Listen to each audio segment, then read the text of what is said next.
ये क्वेश्चन समझ में आया सबको? लिखे, चलो आ जाओ देखने में आ जाओ, मैं थोड़ी सी मदद करता हूँ, तुम लोगों ने दिमाग लगाया होगा। ही बिहेव्ड, उसने बिहेव किया, तो ये ही सब्जेक्ट हो गया, बिहेव्ड उसका प्रेडिकेट हो गया, ठीक है। As if he were a child, जैसे कि कोई बच्चा हो, तो ये एक सबऑर्डिनेटिंग क्लॉज हो गई। एज इफ सबऑर्डिनेटिंग कंजंक्शन होता है, ये ध्यान रखना। इफ है, एज इफ है, दो है, एज दो है, ये सब सबऑर्डिनेटिंग कंजंक्शन होते हैं। दे फाउंड द बैग, ठीक, ये हमारी मेन क्लॉज हो गई। दे सब्जेक्ट हो गया, हैव फाउंड द बैग उसका प्रेडिकेट हो गया। विच कंटेंट द मनी, ये हमारी सबऑर्डिनेटिंग क्लॉज हो गई, विच सबऑर्डिनेटिंग कंजंक्शन है ना। ये सब चीजें समझ में आ रही होंगी सबको।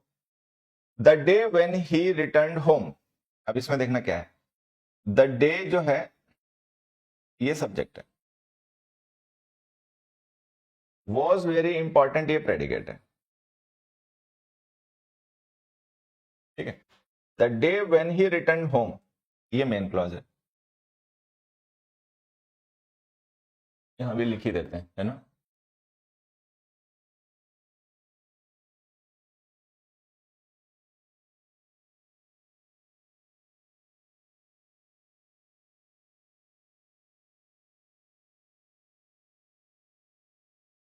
हेलो,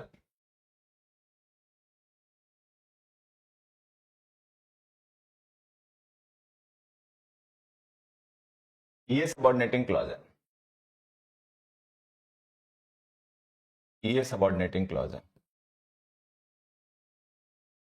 ठीक है। और यहां पर ये जो हमने लिखा है व्हेन ही रिटर्न होम, ये सबऑर्डिनेटिंग क्लॉज है। यहाँ पे जो व्हेन है ना, ये सबऑर्डिनेटिंग कंजंक्शन है। तो इनमें ये हमने जो क्लॉजेस लिखी है, मुझे लगता है आपको समझ में आ गई होंगी सारी चीजें, ठीक है। सबको पकड़ में आ गई बात जो समझाएगी। अब देखो, मेन क्लॉज तो मेन क्लॉज ही होती है, उसका तो खैर क्या ही करना, ठीक है। लेकिन जो सबऑर्डिनेटिंग क्लॉजेस होती हैं, वो हमने पढ़ा कि सेंटेंस में नाउन, एडजेक्टिव या एडवर्ब का काम करती हैं। अगर कोई सबऑर्डिनेटिंग क्लॉज जो है वो सब्जेक्ट या ऑब्जेक्ट के रोल में हो, तो फिर वो नाउन क्लॉज होती है। अगर कोई सबऑर्डिनेटिंग क्लॉज सेंटेंस में लिखे गए किसी नाउन या प्रोनाउन को डिस्क्राइब करने का काम करे, तो वो एडजेक्टिव के रोल में होती है। और अगर कोई सबऑर्डिनेटिंग क्लॉज सेंटेंस में लिखे गए किसी वर्ब या एडजेक्टिव या एडवर्ब को डिस्क्राइब करे, व्हेन वेयर बाय हाउ का रिप्लाई करे, तो वो एडवर्ब होती है। अब देखो, he behaved, how did he behave, तो as if he were a child, जैसे कि मान लो कोई बच्चा हो, तो ये लिखी गई क्लॉज जो है ना, वो हाउ को रिप्लाई कर रही है। अगर ये क्लॉज हाउ को रिप्लाई कर रही है ना, तो ये एडवर्ब है, एडवर्ब ऑफ मैनर। हाउ का रिप्लाई है ना, तो ये सबऑर्डिनेटिंग क्लॉज जो है वो एडवर्ब का काम कर रही है, और ये एक एडवर्ब क्लॉज है। दूसरा देखो, they have found the bag, उन्होंने बैग ढूंढ लिया है। विच बैग, कौन सा बैग, भाई उन्होंने बैग ढूंढ लिया, विच बैग, कौन सा बैग, तो ये बताने के लिए हमने लिख दिया विच कंटेंट द मनी, जिसमें पैसा था, वो वाला बैग। तो ये जो पूरी हमने सबऑर्डिनेटिंग क्लॉज लिखी है, ये क्या कर रही है, इस नाउन बैग को डिस्क्राइब कर रही है, तो ये एडजेक्टिव हो गई, तो ये क्लॉज एडजेक्टिव हो गई। फिर हमने लिखा the day was very important, बड़ा इंपॉर्टेंट डे था। विच डे, कौन से वाला दिन इंपॉर्टेंट था, वेन ही रिटर्न होम, जब वो घर वापस आया, वो दिन बड़ा इंपॉर्टेंट था। तो वेन ही रिटर्न होम, ये जो हमारी सबऑर्डिनेटिंग क्लॉज है, ये सेंटेंस में एडजेक्टिव का काम कर रही है, ठीक है, क्योंकि डिस्क्राइब किसको कर रही है, डे नाउन को। तो ये सबऑर्डिनेटिंग क्लॉज जो है एडजेक्टिव का काम कर रही है, ये सबऑर्डिनेटिंग क्लॉज भी एडजेक्टिव का काम कर रही है, ये सबऑर्डिनेटिंग क्लॉज एडवर्ब का काम कर रही है, ठीक है। तो ये तीन सेंटेंसेस आपको क्लियर हो गए होंगे। अब फोर्थ में आते हैं। फोर्थ सेंटेंस में आप देखोगे तो when they will arrive is not known to anyone, वे कब आएंगे ये किसी को नहीं पता है। तो is not known to known जो है, ठीक है, ये हमारा प्रेडिकेट है। हम किसी को बता रहे हैं कि is not known to anyone, कि किसी को नहीं पता। क्या नहीं पता किसी को, व्हेन दे विल अराइव, कि वो कब आएंगे, ये सब्जेक्ट हो गया। अब इस सब्जेक्ट में अगर हम देखें, तो इस सब्जेक्ट जो है ना, वो खुद एक सबऑर्डिनेटिंग क्लॉज है। क्यों, क्योंकि इसमें व्हेन जो है ये सबऑर्डिनेटिंग कंजंक्शन है, दे सब्जेक्ट है, विल अराइव उसका प्रेडिकेट है, तो ये व्हेन सबऑर्डिनेटिंग कंजंक्शन है। तो जो हमने सब्जेक्ट लिखा वो एक सबऑर्डिनेटिंग क्लॉज है, और ये सबऑर्डिनेटिंग क्लॉज इस सेंटेंस में काम कर रही है सब्जेक्ट का। तो सब्जेक्ट का काम या ऑब्जेक्ट का काम कोई भी क्लॉज या कोई भी वर्ड करता है तो वो नाउन होता है, तो ये क्लॉज नाउन हो गई।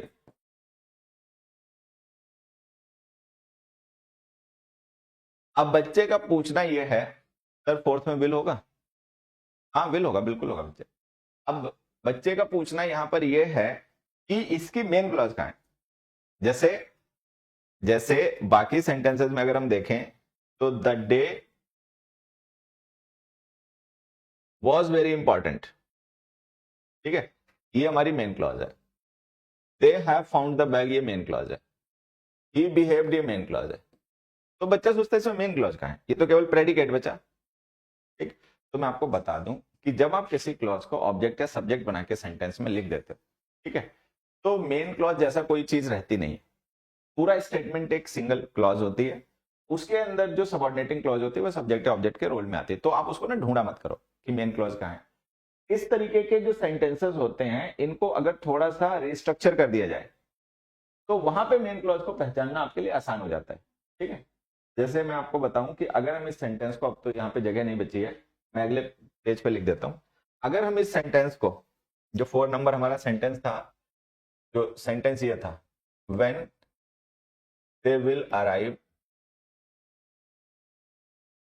Is not known to anyone, ये आपको दिक्कत कर रहा है ना, कि आपको लग रहा है इसमें सबऑर्डिनेटिंग क्लॉज है और प्रेडिकेट है और मेन क्लॉज कहां है। तो मैं आपको बताता हूं, अगर हम इसी सेंटेंस को बच्चे थोड़ा सा बदल के लिख दें, कैसे लिख दें इसको, हम इसको ऐसे लिख दें, it is not known to anyone when they will arrive. तो ये लो आपका झंझट खत्म हो गया, है ना, हो गया ना खत्म। तो it is not known to anyone, ये मेन क्लॉज हो गई, और व्हेन दे विल अराइव ये हमारी सबऑर्डिनेटिंग क्लॉज हो गई। ये लिखी गई सबऑर्डिनेटिंग क्लॉज नाउन है। ठीक, हमने क्या किया, इसकी जगह पे इस इट वर्ड को सब्जेक्ट बना दिया। तो बस ये ध्यान रखना है कि जैसे यहाँ पे सब्जेक्ट क्या है, व्हेन दे विल अराइव, ये सबऑर्डिनेटिंग क्लॉज सब्जेक्ट है। यहां पर हमने क्या किया, उस क्लॉज को रिप्लेस करने के लिए एक प्रोनाउन लिख दिया, और ये इट प्रोनाउन जो है ये इंट्रोडक्टिव सब्जेक्ट है, ये जिस क्लॉज के लिए यूज हो उस क्लॉज को हमने सेंटेंस में बाद में लिख दिया। चलो पता चल गया मेन क्लॉज क्या है, सबऑर्डिनेटिंग क्लॉज क्या है। तो ये हमें ध्यान रखना है कि जब हम किसी क्लॉज को सेंटेंस में सब्जेक्ट या ऑब्जेक्ट बना देते हैं, ठीक है, तो वो मेन क्लॉज का सब्जेक्ट बनी गई, तो आप उसको फिर अलग नहीं कर सकते ना, डिस्टिंक्ट नहीं रहते, फिर वो उसके अंदर ही इंक्लूड हो जाती है। सबऑर्डिनेटिंग क्लॉज जो मेन क्लॉज के अंदर ही इंक्लूड हो जाती है, क्योंकि वो उसका सब्जेक्ट बन गई मेन क्लॉज की वर्ब का, तो वो उसके साथ ही है। आप इट इंट्रोडक्टिव सब्जेक्ट लिख के चाहो तो उनको अलग अलग कर सकते हो। तो ये आपके क्वेश्चन का आंसर है। I have answered every question correctly, great. You are supposed to answer every question correctly because you have been taught these things in the basics BOD. Basics BOD में आपको चीजें पढ़ा दी गई हैं, तो आपसे एक्सपेक्टेड भी यही है। चलो किसी को कुछ और पूछना है तो? नहीं नहीं नहीं, इसको ऑब्जेक्ट नहीं कहते। देखो बेटा मैं बता देता हूँ, सुनो यहाँ पर ध्यान से सुनो। जैसे अभी आप लोगों को आगे चैप्टर पढ़ाएंगे ना, या अगर आपको पहले से पता हो तो नाउन्स के केसेस होते हैं, नॉमिनेटिव केस, पॉजिटिव केस, ठीक है। तो ये जो हम इट इंट्रोडक्टिव सब्जेक्ट यूज करते हैं किसी क्लॉज के लिए, तो ये लिखी गई जो क्लॉज है ना, ये नाउन इन ऑपोजिशन केस होती है। ये होता है नाउन इन ऑपोजिशन केस, ना ये सब्जेक्ट है ना ये ऑब्जेक्ट है। ऑपोजिशन केस नाउन का ऐसा केस होता है जिसमें हम उसका यूज किसी को रेफर करने के लिए करते हैं, उसके साथ लिख के, ना वो सेंटेंस में सब्जेक्ट होता है ना ऑब्जेक्ट होता है। तो वो लिखी गई क्लॉज नाउन है, ऑब्जेक्ट नहीं है। थोड़ी खोपड़ी यूज करा करो, ऑब्जेक्ट क्यों कहा, कहते बेवकूफ किस्म के हो क्या, ऑब्जेक्ट किसने कहा, ऑब्जेक्ट अगर कोई वर्ड होता है, चाहे वर्ड हो, फ्रेज हो या क्लॉज हो, तो वो ऑब्जेक्ट या तो वर्ब का होता है, प्रीपोजिशन का होता है। अगर तुम इसे ऑब्जेक्ट कह रहे हो तो ऑब्जेक्ट किसका है, एनीवन का। एनीवन प्रोनाउन का ऑब्जेक्ट है क्या ये, टू प्रीपोजिशन का है, उसका तो एनीवन हो गया। ये क्यों कहा तुमने ये ऑब्जेक्ट है, कहते बेवकूफ को। हाँ, ये पूछो कि भाई सर जी ये नाउन क्लॉज है क्या, ठीक है, वो समझ में आता, तुमने ऑब्जेक्ट क्यों मान लिया इसे। मैं फिर से बता रहा हूं, जो आपको बेसिक्स में 9 लेक्चर्स दिए गए ना बच्चे, उनमें सारे फंडामेंटल्स आपके क्लियर हो जाने, और थोड़ा सा अपने को जीरो मान लोगे तो बेहतर सीखोगे। अगर ये मान लोगे पहले से कुछ नहीं जानते हो, जो हमें पढ़ाया जा रहा है बस यही सीखना समझना है। हालांकि ये कहना पता लगता है, ऐसा होता नहीं है, ठीक है, लेकिन कह तो सकते ही है, हो ना हो वो एक अलग बात है। तो सारे बच्चे अगर ये बात मान लें कि हम जीरो है, हमें जो यहाँ से पढ़ाया जा रहा है वही हमें सीखना है, ठीक है, तो अच्छी इंग्लिश सीखोगे। तो ये जो लिखी गई क्लॉज है ना, दिमाग में हमारे आता होगा कि सर ने कह दिया नाउन क्लॉज है, तो नाउन क्लॉज तो सब्जेक्ट या ऑब्जेक्ट होती है, तो ये क्या है, सब्जेक्ट तो होगी नहीं, तो फिर क्या ऑब्जेक्ट है? नहीं, ये सब्जेक्ट ऑब्जेक्ट नहीं है, ये नाउन क्लॉज है अपोजिशन के केस में। जैसे मैंने यूट्यूब पे एक वीडियो में पढ़ाया, आप लोगों को आगे नाउन चैप्टर पढ़ाएंगे तो आपको भी पढ़ाएंगे उसमें, कि नाउन्स जो होते हैं फंक्शन वाइज उनके केसेस होते हैं। किसी नाउन को अगर हम सेंटेंस में एज ए सब्जेक्ट यूज करें तो वो नॉमिनेटिव केस होता है। किसी नाउन को अगर हम सेंटेंस में एज एन ऑब्जेक्ट यूज करें तो वो उसका एक्यूजेटिव केस होता है। किसी नाउन को सेंटेंस में अगर हम पोजीशन शो करने के लिए, रिलेशन शो करने के लिए यूज करें अपॉस्ट्रोफी के साथ में, तो वो उसका जेनेटिव केस होता है, पजेसिव भी बोलते हैं उसको। अगर हम किसी नाउन का यूज करें एज एन एड्रेस, संबोधन के लिए, तो वो उसका वोकेटिव केस होता है। अगर किसी नाउन का यूज हम किसी दूसरे नाउन या प्रोनाउन को रेफर करने के लिए एज अ रेफरेंस उसके लिए करें तो वो उसका पॉजिटिव केस होता है। तो ये लिखी गई नाउन क्लॉज जो है ना बच्चे, ये अपोजिटिव केस की नाउन क्लॉज है। ये ना सब्जेक्ट है ना ये ऑब्जेक्ट है, ये इट के लिए अपोजिशन में लिखी गई क्लॉज है। ठीक है, अपोजिटिव केस क्या होता है वो तो खैर नाउन जब पढ़ेंगे तभी ज्यादा क्लियरली समझ पाओगे आप। फिलहाल मैं एक एग्जाम्पल से मैं समझाने की कोशिश करता हूं। देखो, जैसे मैंने लिखा Mohan my new friend is a hacker. अब जैसे मैंने ये सेंटेंस लिखा तो सारे बच्चे ध्यान से देखेंगे जरा, इज वर्ब है, अ हैकर जो है वो कॉम्प्लीमेंट है, क्योंकि इज लिंकिंग वर्ब है तो ये सब्जेक्ट कॉम्प्लीमेंट है, मोहन सब्जेक्ट है, माय न्यू फ्रेंड क्या है बताओ भाई, सभी लोग बताओ कि माय न्यू फ्रेंड क्या है। माय न्यू फ्रेंड नाउन है ये तो सबको ही पता होगा। अब ये नाउन सब्जेक्ट है या ऑब्जेक्ट है ये बताओ सभी लोग। Mohan my new friend is a hacker, हाँ ये नाउन है अपोजिशन केस का। ये जो माय न्यू फ्रेंड हमने यूज किया ना बच्चे, ये माय न्यू फ्रेंड जो हमने नाउन यूज किया वो मोहन को रेफर करने के लिए लिखा है कि मोहन कौन है। हमने कहा कि मोहन एक हैकर है, अब मान लो कोई पर्सन है उसको नहीं पता कि भाई ये मोहन कौन है, तो मोहन के रेफरेंस में हमने एक नाउन लिख दिया माय न्यू फ्रेंड। तो ये जो माय न्यू फ्रेंड हमने नाउन लिखा है ये इस सेंटेंस में सब्जेक्ट ऑब्जेक्ट कॉम्प्लीमेंट कुछ नहीं है, ये केवल इस मोहन नाउन को रेफर करने के लिए एज अ रेफरेंस लिखा गया जिससे थोड़ा सा क्लियर हो जाए कि मोहन कौन है। तो इसे हम कहते हैं नाउन इन ऑपोजिशन केस। तो ये नाउन इन ऑपोजिशन है, ऑपोजिटिव केस का ये नाउन है। तो जैसे ही माय न्यू फ्रेंड मोहन के लिए अपोजिशन में यूज हुआ है वैसे ये क्लॉज है वो इट के लिए अपोजिशन में यूज हुई है। चलो अब आ जाओ समझते हैं। देखिए, ये जो हमने सारे सेंटेंसेस लिखे हैं बच्चों, इन सेंटेंसेस में ये जो मैं अंडरलाइन कर रहा हूं ये सबऑर्डिनेटिंग क्लॉज है, सबको पता होगा। Who is a teacher, who is a teacher, who is a teacher, who is a teacher, ये सबऑर्डिनेटिंग क्लॉज है। ठीक है, आप लोग इनका फंक्शन बताओ कि ये जो लिखी गई सबऑर्डिनेटिंग क्लॉजेस हैं ये इन सेंटेंसेस में क्या काम कर रही हैं।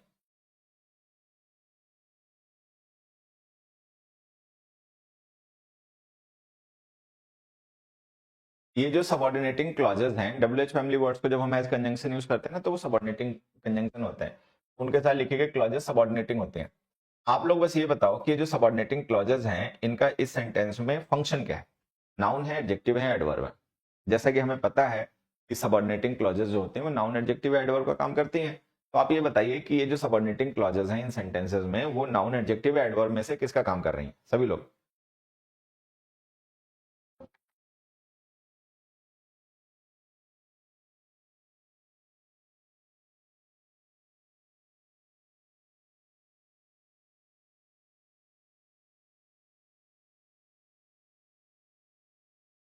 एडजेक्टिव का काम कर रही है। ठीक है, सबको क्लियर हो गया कि एडजेक्टिव का काम कर रही है। हु इज अ टीचर जो क्लॉज है ना वो माय अंकल को, who is a teacher my uncle को, who is a teacher my father को, माय फादर को डिस्क्राइब कर रही है, तो ये एडजेक्टिव क्लॉजेस है। अब हमने पिछली क्लास में पढ़ा था कि एडजेक्टिव क्लॉजेस को हम एक और नाम से भी जानते हैं, रिलेटिव क्लॉज। ठीक, तो हम इनको सीधे लिख देते हैं।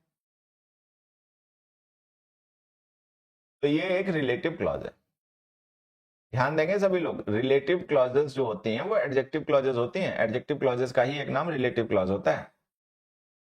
तो अगर हम ये कह रहे हैं कि ये लिखी गई सबऑर्डिनेटिंग क्लॉजेस रिलेटिव क्लॉजेस हैं तो इसका मतलब हम ये कह रहे हैं कि ये एडजेक्टिव का काम कर रही हैं। ठीक है,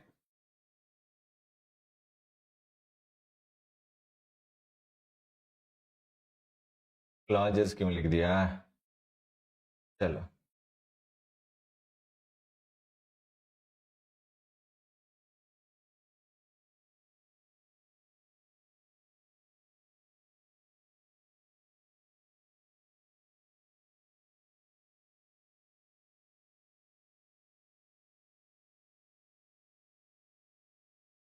ठीक है, तो ये रिलेटिव क्लॉज है। अब रिलेटिव क्लॉजेस जो होती हैं वो एडजेक्टिव होती हैं, वो सेंटेंस में लिखे गए किसी नाउन या प्रोनाउन को डिस्क्राइब करती हैं। तो अगर हम देखें तो ये रिलेटिव क्लॉजेस किसको डिस्क्राइब कर रही हैं? ये रिलेटिव क्लॉज डिस्क्राइब कर रही है माय अंकल को, ये रिलेटिव क्लॉज डिस्क्राइब कर रही है माय अंकल को, ये डिस्क्राइब कर रही है माय फादर को, ये डिस्क्राइब कर रही है माय फादर को। तो रिलेटिव क्लॉजेस जिस नाउन या प्रोनाउन को डिस्क्राइब करने के लिए लिखी जाती हैं, ठीक है, उसे हम क्या कहते हैं? कौन बता सकता है? कौन बता सकता है कि रिलेटिव क्लॉजेस सेंटेंस में लिखे गए जिस नाउन या प्रोनाउन को डिस्क्राइब करने के लिए लिखी जाती हैं, उस नाउन या प्रोनाउन को हम क्या कहते हैं? कौन बता सकता है?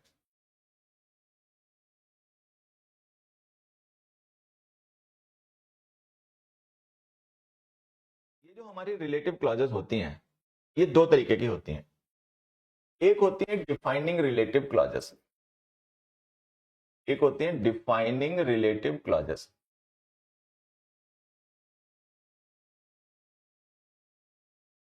और एक होती है नॉन डिफाइनिंग रिलेटिव क्लॉजेस। तो रिलेटिव क्लॉजेस होती हैं दो तरीके की, डिफाइनिंग और नॉन डिफाइनिंग। कोई बता सकता है कैसे पता चलता है कि कोई क्लॉज डिफाइनिंग है नॉन डिफाइनिंग? कॉमा से, कॉमा से पता चलता है। अब जैसे आप देख रहे हो यहाँ पे जो सेंटेंस नंबर 3 में हमने रिलेटिव क्लॉज लिखी है, उसके साथ हमने कॉमाज यूज किया। उसी तरीके से सेंटेंस नंबर 4 में जो हमने रिलेटिव क्लॉज यूज किया, उसमें भी कॉमाज यूज किया। Sentence number 1 and sentence number 3 में जो हमने रिलेटिव क्लॉज यूज किया, उसके साथ कॉमा नहीं लिखे। ठीक, तो अगर हमने कोई रिलेटिव क्लॉज कॉमास के साथ में लिखी है तो वो नॉन डिफाइनिंग है, विदाउट कॉमा लिखी तो डिफाइनिंग है। तो यह है पहचानने की तरीका। तो ये समझ में आ गया। तो हमने यहाँ पे देखे कॉमास लगे हुए हैं, रिलेटिव क्लॉज के साथ कॉमास लगे हुए हैं, तो ये नॉन डिफाइनिंग हो गई। यहाँ पे कॉमास लगे हुए हैं तो ये नॉन डिफाइनिंग हो गए। यहाँ पे कॉमास नहीं लगे, यहाँ पे नहीं लगे, तो ये डिफाइनिंग हो गई। तो ये हमने डिफाइनिंग क्लॉज और नॉन डिफाइनिंग क्लॉज पहचानने का तरीका सीख लिया। अब आगे बढ़ते हैं, इनका काम क्या होता है? भाई डिफाइनिंग नॉन डिफाइनिंग तो हम देख के पहचान लेंगे पंक्चुएशन से, लेकिन अब डिफाइनिंग नॉन डिफाइनिंग का फंक्शन क्या होता है, काम क्या होता है, इनका डिफरेंस क्या है इनमें, ये हमें समझना है। तो देखो डिफरेंस क्या होता है समझना। जो नॉन डिफाइनिंग क्लॉजेस होती हैं बच्चों, नॉन डिफाइनिंग जो हमारी क्लॉजेस होती हैं, डिफाइनिंग पहले, डिफाइनिंग क्लॉजेस का काम होता है एंटीसीडेंट का identification, identification of the antecedent, identification of the antecedent.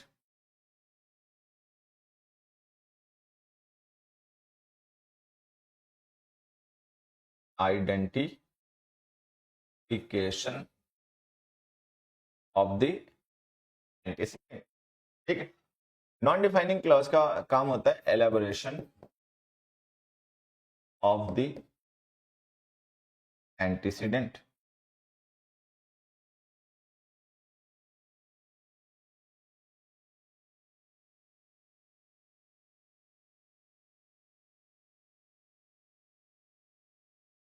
तो जो हम डिफाइनिंग रिलेटिव क्लॉजेस लिखते हैं वो अपने एंटीसीडेंट को आइडेंटिफाई करने के लिए लिखी जाती हैं। उनका काम होता है आइडेंटिफाई कराना अपने एंटीसीडेंट को। नॉन डिफाइनिंग रिलेटिव क्लॉजेस जो होती हैं वो अपने एंटीसीडेंट को आइडेंटिफाई कराने के लिए नहीं लिखी जाती हैं, वो उसके बारे में एडिशनल जानकारी देती हैं, एलैबोरेट उसे करते हैं। एलैबोरेट का मतलब उसके बारे में एडिशनल जानकारी देती हैं हमें, बट उसकी पहचान नहीं करवाती, ठीक है। अब कोई बच्चा यहाँ पे सोचेगा ये क्या है आइडेंटिफिकेशन एलैबोरेशन, तो हमें कुछ पकड़ में नहीं आया। तो देखो ऐसे समझ लो, ठीक है। मान लो कहीं पर बहुत सी कोई चीजें हैं, बहुत से लोग हैं या बहुत सी चीजें हैं, उनमें से आप किसी एक की बात करना चाहते हो, अब वो सब एक से हैं। मान लीजिए हमारे घर के सामने एक पार्क है, उस पार्क में एक रो में 10 पेड़ हैं, 10 के 10 पेड़ नीम के हैं। अब उनमें से हम किसी एक पर्टिकुलर पेड़ को रेफर करना चाहते हैं कि ये नीम का पेड़ मेरे दादाजी ने लगाया था। अब नीम के पेड़ तो वहां पे कई हैं, अब उनमें से कौन से वाला पेड़ आपके दादा ने लगाया था, ठीक है। तो उसको आपको पहचान करानी पड़ेगी, उसको आपको आइडेंटिफाई कराना पड़ेगा, क्योंकि कई हैं नीम के पेड़, अब उनमें से कौन से वाला है जिसकी आप बात कर रहे हो जो आपके दादाजी ने लगाया था, तो उस पेड़ को आपको आइडेंटिफाई कराने की जरूरत पड़ेगी। तो आप कह दोगे the neem tree on which squirrels are running was planted by my grandfather, कि वो नीम का पेड़ जिसपे गिलहरियां दौड़ रही हैं वो मेरे दादाजी ने लगाया था। तो on which squirrels are running से हमें पता चल गया कि हाँ भाई ये वाला नीम का पेड़, इसकी बात की जा रही है। तो आइडेंटिफिकेशन हो गया पेड़ का कि कौन से वाला, बहुत से हैं तो उनमें से हमें आइडेंटिफाई करना पड़ेगा अगर हम एक की बात करें तो ये आइडेंटिफिकेशन है। ठीक है, अब मान लो कहीं पार्क में, हमारे घर के सामने पार्क है और उसमें बहुत पेड़ है, नीम का पेड़ एक ही है, वैरायटी के हैं, ठीक है, लेकिन नीम का पेड़ एक ही है। तो हमने कहा कि वो जो नीम का पेड़ जिसपे गिलहरियां दौड़ रही हैं वो मेरे दादाजी ने लगाया था। तो अब जब हम ये लिखेंगे the neem tree on which squirrels are running was planted by my grandfather, तो अब हमें पेड़ को आइडेंटिफाई नहीं कराना है। क्यों? क्योंकि नीम का पेड़ एक ही है, तो वो तो देखते ही आदमी जान जाएगा हाँ भाई ये वाला नीम का पेड़, और नीम के पेड़ है ही नहीं। तो अब हम उसके लिए जो रिलेटिव क्लॉज लिखेंगे वो नॉन डिफाइनिंग होगी। समझ में? एक और एग्जांपल देता हूं, उसे समझना। मान लो कोई पर्सन है, उसके कई घर हैं, कई हाउसेज हैं उसकी, बहुत, उसके पास प्रॉपर्टी है। तो उसने कहा the house which I live in was bought by my father, जिस घर में मैं रहता हूं वो मेरे पिताजी के द्वारा खरीदा गया था। तो मान लेते हैं उसके कई घर हैं, एक में उसका भाई रहता है, एक में उसके पेरेंट्स रहते हैं, एक में ये रहता है, एक किराए पे उठा रखा है, ऐसा कुछ है। तो अगर उसके कई घर हैं और उनमें से किसी एक को उसे रेफर करना है, तो उस एक को उसको आइडेंटिफाई कराना पड़ेगा। तो हम उसके साथ जो क्लॉज लिखेंगे वो डिफाइनिंग होगी। लेकिन अब मान लो कोई पर्सन, उसका एक ही घर है, तो ये अंडरस्टूड है, जब वो माई हाउस कहेगा तो पता चल जाएगा कौन सा हाउस, क्योंकि उसका घर एक ही है। तो अगर कोई पर्सन ये कहे कि मेरा एक ही घर है और जिसमें मैं रहता हूं वो मेरे दादाजी ने बनाया था या पिताजी ने खरीदा था, ऐसा कुछ, तो अब जब हम उसके लिए क्लॉज यूज करेंगे, house which I live in with my family was bought by my father, तो अब हम नॉन डिफाइनिंग क्लॉज लिखेंगे, क्योंकि अब हमें हाउस को पहचान नहीं करवानी कौन सा वाला घर, क्योंकि मेरा घर एक ही है, तो वो तो जब मैं मेरा घर कहूंगा तो आदमी जान ही जाएगा। ठीक है, तो अब हमें उस हाउस के बारे में एडिशनल जानकारी देनी है, which I live with my family, जिसमें मैं अपने परिवार के साथ रहता हूं। तो ये डिफाइनिंग और नॉन डिफाइनिंग का कॉन्सेप्ट होता है। ये है आइडेंटिफिकेशन और एलिबरेशन। कुछ समझ में आया? बताओ। चलो अब देखो, हमने लिखा my uncle who is a teacher gave me this book, तो यहाँ पे हमने अंकल के साथ में रिलेटिव क्लॉज जो लिखी है वो डिफाइनिंग है। तो डिफाइनिंग रिलेटिव क्लॉज लिखने का मतलब ये हुआ कि मेरे कई अंकल होंगे, उनमें से जो अंकल टीचर हैं उन्होंने मुझे ये बुक दी है। तो मतलब मैं अंकल को यहाँ पे आइडेंटिफाई करा रहा हूँ कि विच अंकल, कौन से अंकल ने मुझे ये बुक दी है। मान लो किसी के बहुत से अंकल हैं, तो उसको बताना पड़ेगा भाई कौन से वाले अंकल ने बुक दी है, तो उसने बता दिया हु इज अ टीचर, जो टीचर हैं उन्होंने ये बुक दी है। तो ठीक है, मान लो किसी के बहुत से अंकल हैं, तो जो टीचर हैं उन्होंने बुक दी है। बाकी कोई डॉक्टर होंगे, कोई फार्मर होंगे, कोई बिजनेसमैन होंगे, तो उन्होंने नहीं दी, जो टीचर है उन्होंने दी। ठीक है, my uncle who is a teacher gave me this book. अब मान लो कोई पर्सन है उसके एक ही अंकल हो, अंकल ना हो, तो उसको डिफाइन तो नहीं करना पड़ेगा कौन से वाले अंकल, तो फिर वो नॉन डिफाइनिंग क्लॉज यूज करेगा, तो कॉमा लगा देगा। तो इसका मतलब ये हो गया कि जो मेरे अंकल हैं जो कि टीचर भी हैं उन्होंने मुझे बुक दिया। तो ये दोनों सही है। सिचुएशन में डिफरेंस क्या है? मान लो कोई पर्सन है उसके एक ही अंकल है, तो वो इस तरीके से लिखेगा। कोई ऐसा पर्सन है इसके कई अंकल हैं, उनमें से एक को उसे रेफर करना है, तो वो ऐसे लिखेगा। ठीक है, दोनों सही हो गए। अब आ जाओ इस पे, my father who is a teacher gave me this book. तो हमने फादर के साथ में ना डिफाइनिंग क्लॉज लिख दी। तो डिफाइनिंग क्लॉज लिखकर मतलब हम विच वन को अप्लाई करते हैं। जैसे किसी पर्सन ने कहा कि my father gave me this book, तो कोई उसे पूछ दे विच फादर, कौन से फादर, तो उसने बता दिया कि हु इज अ टीचर, जो टीचर है वो वाले फादर, उन्होंने मुझे बुक दिया। तो इसका मतलब क्या निकला? अंडरस्टूड। इसका मतलब निकला कि इसके और भी फादर होंगे। ठीक है, जो कि हमें पता नहीं होता। अंकल कई हो सकते हैं, होते भी हैं कई बार, भाई कई हो सकते हैं, फ्रेंड कई हो सकते हैं, नेबर कई हो सकते हैं, फादर तो एक ही होते हैं, मदर भी एक ही होती है। तो ये हमने डिफाइनिंग क्लॉज लिख दिया ना, ये गलत है। हमें फादर के साथ नॉन डिफाइनिंग क्लॉज लिखनी पड़ेगी। फादर को डिफाइन थोड़ी कराया जाता है कौन से वाले पिताजी, वो तो एक ही होते हैं, तो उनके साथ नॉन डिफाइनिंग क्लॉज लिखनी पड़ेगी। तो ये जो 4 सेंटेंसेस बच्चों हमने लिखे ना, इनमें से एक ही गलत है, सेंटेंस नंबर 3। अब मुझे लगता है आप लोगों को ये बात समझ में आ गई होगी। चलो, तो डिफाइनिंग नॉन डिफाइनिंग क्लॉजेस कैसे पहचानते हैं, क्या उनका काम होता है, ये आपको क्लियर हुआ है। एक दो एग्जाम्पल और मैं पूछ रहा हूँ, आंसर बताना। अब देखो यहाँ पे ध्यान से सुनना, ये जो हमने सेंटेंसेस लिखे ना बच्चे, तो इसमें हमने जो लिखा है which is a metro city, ये रिलेटिव क्लॉज है।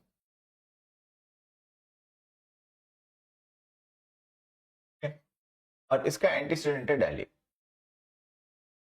दिल्ली नाउन के लिए लिखी गई रिलेटिव क्लॉज है। रिलेटिव क्लॉज जिस नाउन प्रोनाउन के लिए यूज होती है उसका एंटीसीडेंट होता है। दैट इज द हाउसवाइफ, ये भी एक रिलेटिव क्लॉज है।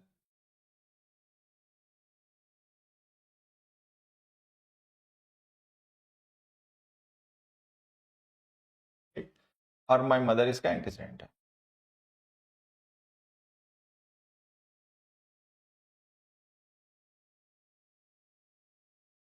ठीक, अब यहां पर देखो कि जो आपके एंटीसीडेंट हैं इनके लिए आप कैसे क्लॉज यूज करोगे, डिफाइनिंग या नॉन डिफाइनिंग। एक मिनट, यहां कॉमा लगाया नहीं, लगा देता हूं।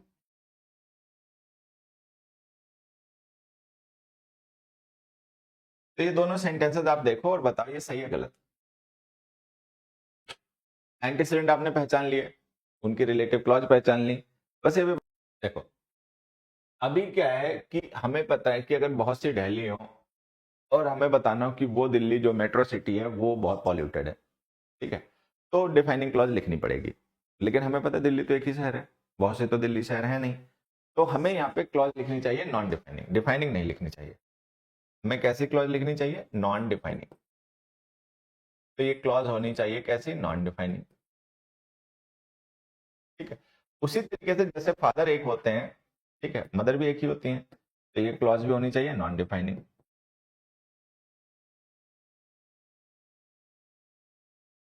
तो ये नॉन डिफाइनिंग होनी चाहिए। अब हमें पता है कि जब हम नॉन डिफाइनिंग क्लॉज लिखते हैं तो उसमें कॉमा लगाने पड़ते हैं, यहाँ तो हमने कॉमा लगाया नहीं, तो ये गलती है, कॉमा लिखो, कॉमा लगाओ तब सही होगा सेंटेंस। तो यहाँ पे कॉमा लगाओ तब ये सही हो जाएगा। ठीक है, ये वाला सही लग रहा है क्योंकि इसमें कॉमाज लगे हुए हैं। ठीक है, तो इसमें पहले से कॉमा लगे हुए हैं और ये नॉन डिफाइनिंग क्लॉज है और ये नॉन डिफाइनिंग ये होनी भी चाहिए, तो ये सही लग रहा है। लेकिन ये भी गलत है, दैट नॉन डिफाइनिंग क्लॉजेज में नहीं यूज होता, दैट नॉन डिफाइनिंग क्लॉजेज में नहीं यूज होता। देखो, जब हम रिलेटिव क्लॉजेज लिखते हैं बच्चों, तो रिलेटिव क्लॉजेज में हमें रिलेटिव प्रोनाउंस यूज करने पड़ते हैं। रिलेटिव क्लॉजेज जो होती हैं उनमें जो हम WH फैमिली वर्ड यूज करते हैं उन्हें हम रिलेटिव प्रोनाउन कहते हैं, तो उनमें हमें रिलेटिव प्रोनाउंस यूज करने पड़ते हैं। रिलेटिव प्रोनाउंस होते हैं हु, whom, which और दैट। ठीक, इनमें से ये जो हु, whom, which और दैट है, हु, whom, which है, इनका यूज हम डिफाइनिंग और नॉन डिफाइनिंग दोनों तरीके की क्लॉजेज में करते हैं। इनका यूज डिफाइनिंग और नॉन डिफाइनिंग दोनों तरीके की रिलेटिव क्लॉजेज में होता है। ठीक, दैट जो हमारा रिलेटिव प्रोनाउन होता है वो ओनली डिफाइनिंग क्लॉजेज में यूज होता है, वो नॉन डिफाइनिंग में नहीं यूज होता। ये केवल डिफाइनिंग रिलेटिव क्लॉजेज में ही यूज होता है। ठीक है, तो ये ध्यान देना कि यहाँ पे हमें नॉन डिफाइनिंग क्लॉज चाहिए, कॉमा लगाने पड़ेंगे, पहले से लगे हुए हैं, लेकिन दैट रिलेटिव प्रोनाउन जो है वो डिफाइनिंग रिलेटिव क्लॉजेस का होता है, नॉन डिफाइनिंग में नहीं होता। Who, whom, which, that use करना चाहिए। ठीक, विच थिंग्स के लिए यूज होता है तो यूज नहीं कर सकते, होम ऑब्जेक्ट के लिए यूज होता है तो यूज नहीं कर सकते क्योंकि हमें सब्जेक्ट की जरूरत है, तो हमने हो लिख दिया। चलो, आज के लिए बस इतना इतना, फिर मिलते हैं अगली क्लास में, तब तक सभी लोग खूब पढ़ें खूब बढ़ें। Thank you, bye bye, good night.